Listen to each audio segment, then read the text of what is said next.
After a 5-year wait, we finally have Fallout 4. But was it worth the wait? The short answer is a resounding yes.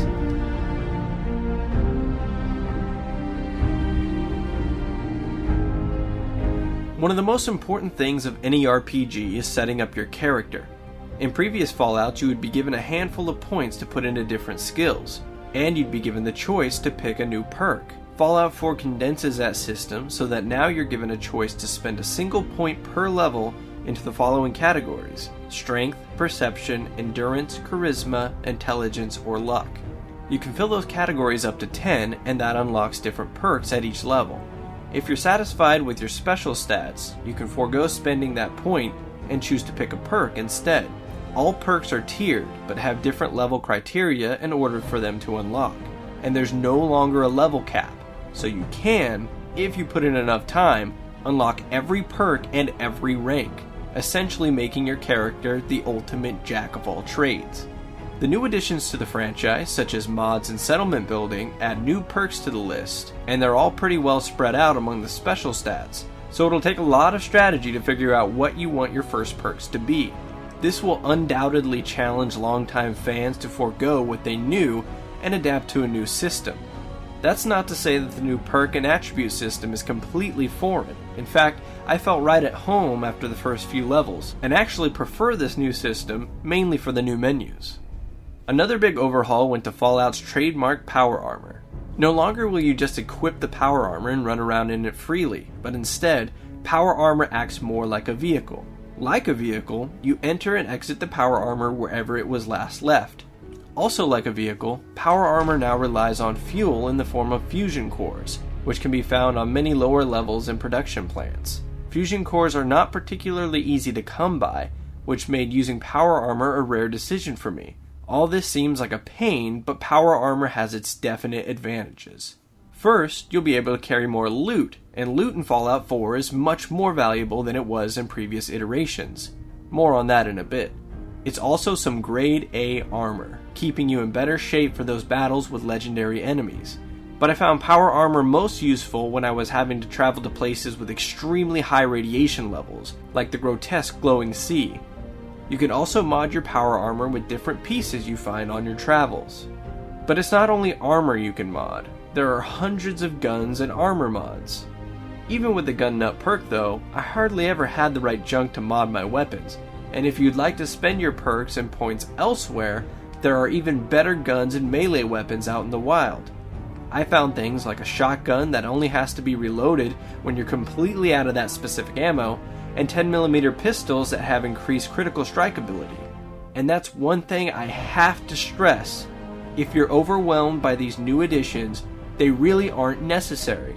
That being said, I recommend learning these new systems, as they can pay off and give you good benefits on your journey. What good is all that weapon modding if the combat is as lousy as it was in Fallout 3? Luckily, Bethesda made it a top priority to ensure the combat of Fallout 4 was up to snuff with most competent shooters.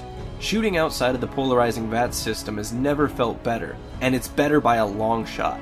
Melee still leaves a bit to be desired, but in its own right is much better, as using a bat wrapped in razor blades became one of my go-to weapons later in the game, especially since ammo is so tough to keep with all the great automatic weapons you have at your disposal. And I thank Bethesda immensely for addressing the combat, because Fallout 4 is heavily peppered with tumultuous situations. I found myself involved in battles that went on for 30 minutes or more, desperately trying to find advantages and openings as I depleted my surplus of ammo. This is also a small issue I have with Fallout 4. I would have liked to have seen more friendly interactions. I know that's not very realistic in a post-apocalyptic wasteland, but I enjoyed the conversation system so much that I really couldn't get enough of it. Gone is the old conversation system of Fallout's past, where you'd run down a list of everything you could say and just rattle them off one after the other.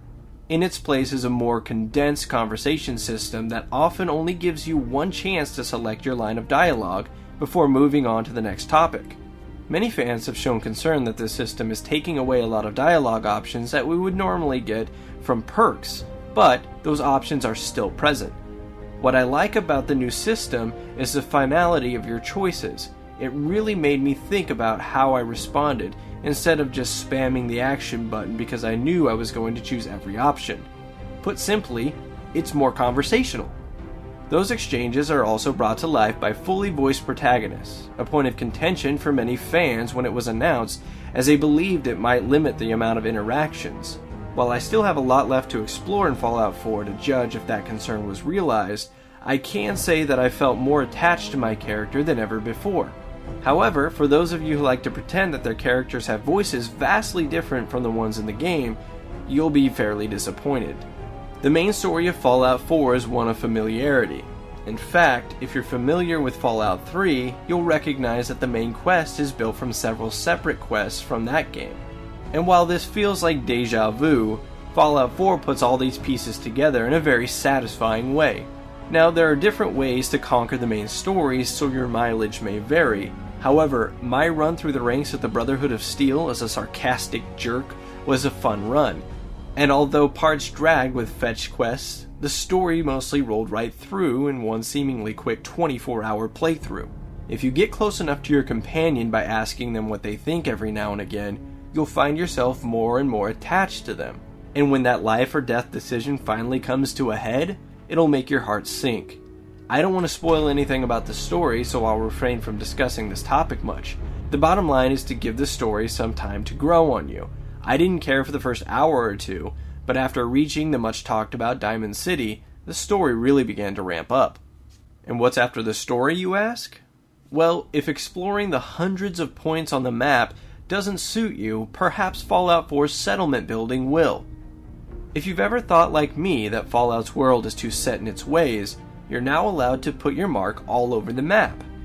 Located in specific areas are settlements, where a group of a few settlers are just trying to make a life for themselves.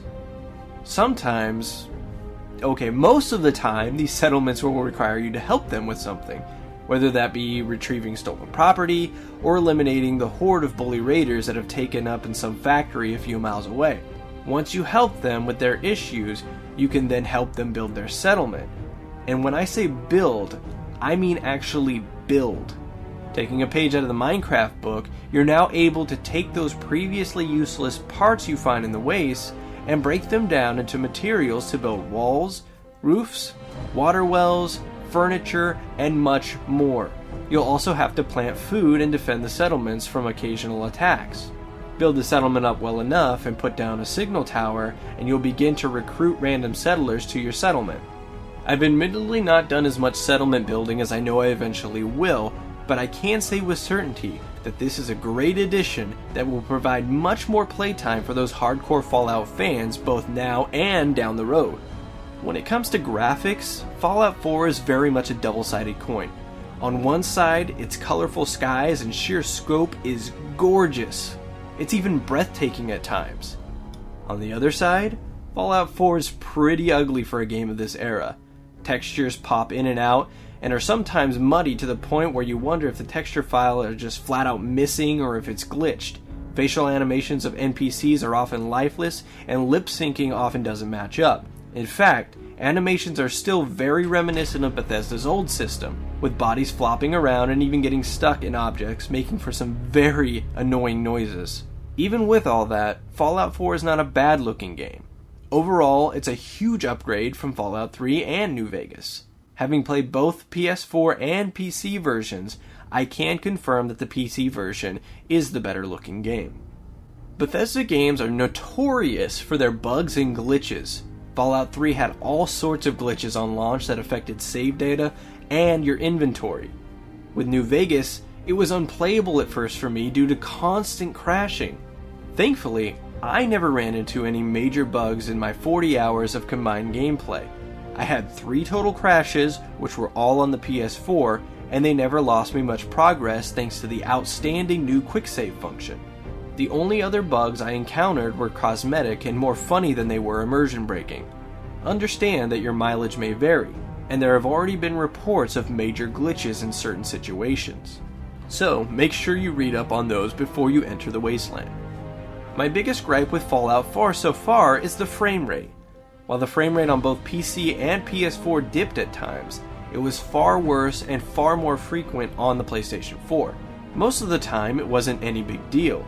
but there were times, especially in VATS, where the frame rate dipped to less than 5 frames, which is absolutely unplayable and very annoying. I never experienced these drastic dips on PC, but I also have a PC that is beyond the recommended specs. The load times on PS4 are atrocious, especially if you're visiting places like Diamond City. You'll be waiting 30 to 45 seconds in those instances, and should you accidentally walk back out when you didn't intend to and have to go back, you'll be waiting nearly 2 minutes in total just to get back in. With the PC version, it'll depend on your hard drive. I opted not to install my copy to my SSD and instead installed it to my Western Digital black hard drive. Load times were still fairly lengthy, but not as grating as PS4. Fallout 4 retains the magic of Fallout 3. I'm still stumbling across hidden secrets of the wasteland, getting into mini wars with raiders and startup factions, finding legendary loot, meeting new companions, discovering new settlements, and I'll continue doing all that for many more hours to come. Fallout 4 may look identical to Fallout 3, but it's a big mechanical change that makes Fallout 4 a different game.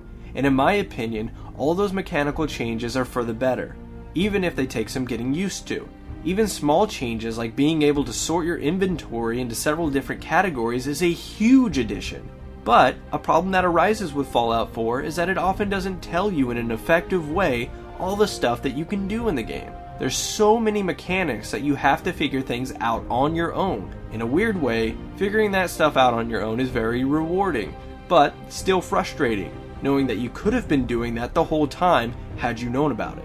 And despite the technical issues in Fallout 4, it's still an impressive game, because everything happens in-game. No CGI cutscenes. Scenes play out in real time with the possibility of disrupting them at any time. Fallout 4 is such a rich experience that it feels like I'm getting a great deal for the $60 asking price. And it also makes me wonder how some other games can get away with charging so much for so little. There's so much more to talk about with Fallout 4 that myself and Book will get into it in a future video. But for now, even with its flaws, Fallout 4 is a masterpiece, a true video game world you can lose yourself in.